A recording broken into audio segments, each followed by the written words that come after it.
Welcome to our channel. এখন আমরা একটা অঙ্ক দিচ্ছি এখানে যে a plus one by a is equal to minus one হলে এ কিউব প্লাস ওয়ান এর মানটা কত হবে। তো আমরা প্রথমে এখানে প্রত্যেকটা টার্মকে যদি এ দিয়ে গুণ করি তো এটাকে এ দিয়ে গুণ করলে হয়ে যাবে আমার এ স্কোয়ার, আর এইটাকে এ দিয়ে গুণ করলে ওয়ান বাই এ, তার সঙ্গে এ গুণ করলে এ কেটে গিয়ে থাকবে ওয়ান, আর এটাকে এ দিয়ে গুণ করলে মাইনাস এ, বা এ স্কোয়ার প্লাস মাইনাস এটা সমান দিকে আসলে প্লাস এ হবে, plus one is equal two zero.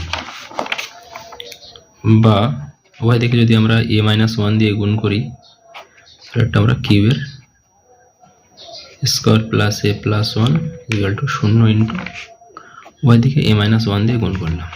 তো এখান থেকে এটা একটা সূত্র পড়ে যাচ্ছে, সেটা হয়ে যাচ্ছে আমাদের এ কিউব মাইনাস ওয়ান, এটা হয়ে যাচ্ছে কত আমাদের জিরো। তাহলে আমরা এখান থেকে কি পাচ্ছি না এ কিউবের মানটা পেয়ে যাচ্ছি আমরা কত না ওয়ান। আমাদের মান বার করতে হবে এ কিউব প্লাস ওয়ান। তো বাঁ দিকে আমরা যদি ওয়ান যোগ করি ডান দিকে ওয়ান যোগ হবে, তাহলে এ কিউব প্লাস ওয়ান সমানটা হয়ে যাবে ওয়ান প্লাস ওয়ান। ঠিক আছে, এদিকে একটা ওয়ান যোগ করেছি, এদিকে একটা ওয়ান যোগ হলো, বা এ কিউব প্লাস ওয়ান সমানটা কত হয়ে যাবে না আমাদের টু হয়ে যাবে। ঠিক আছে।